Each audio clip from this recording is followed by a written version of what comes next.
How you doing? On the road with Big Al. I thought I'd do a video on freight brokers.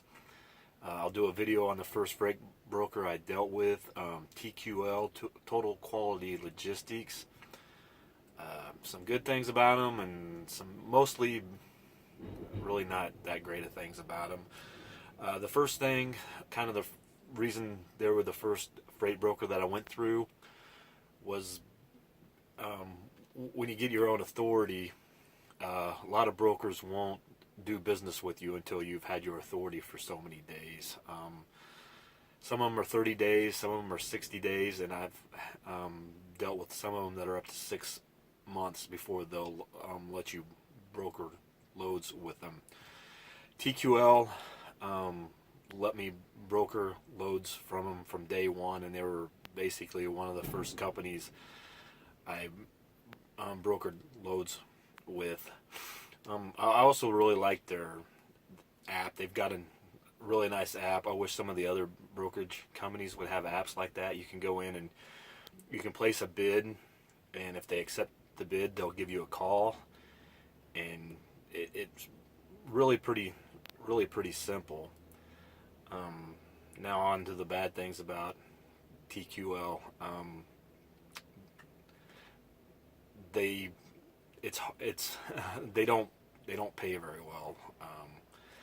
I haven't, like, since they were one of the first ones, like maybe like 7 out of my first 10 loads I booked was through them, and after 3 months I've hauled like about 45 loads. I've hauled 8 total loads with them. So after I got signed up with other brokers and started having options, I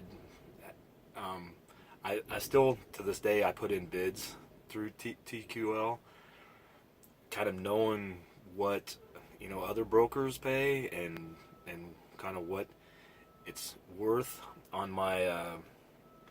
I use the DAT load boards, and they have average pay on this route in the last 90 days. They kind of give you an idea of how much you should bid, and I put in the bids. I think they're fair bids.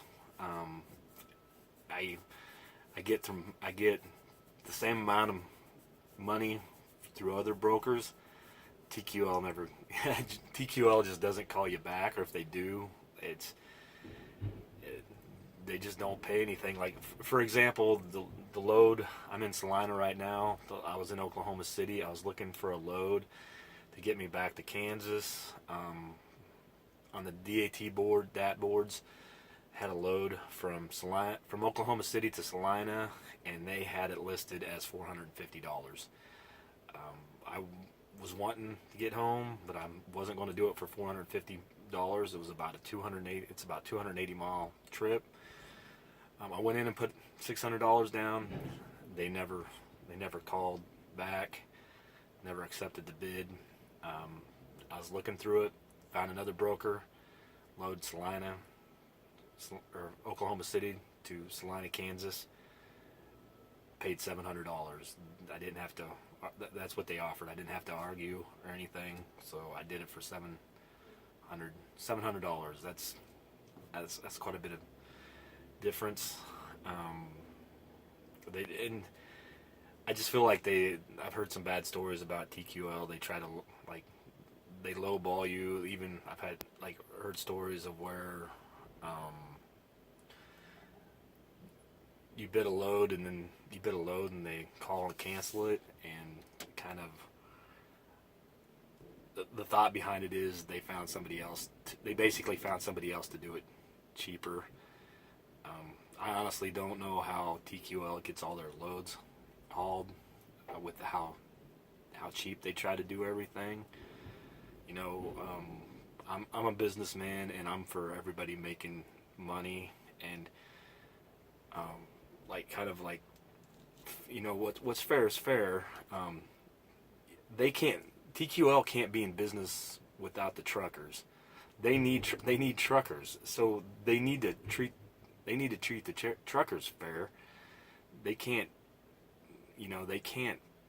they can't constantly screw the screw the trucker, or try to keep the bids as low as possible and not keep the truckers happy, and then expect them to still be able to, broker freight.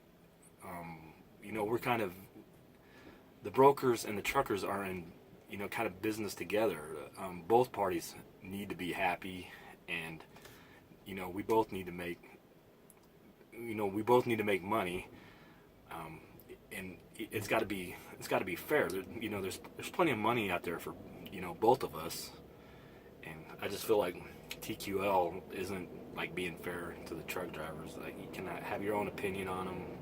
When you get into it, if other people's done business with TQL, leave in the comments what your experiences are with them. But that's kind of just how I feel, and that's my feelings on TQL. Thanks for watching. Subscribe, leave a comment. I'll try to answer any questions. Thanks for watching.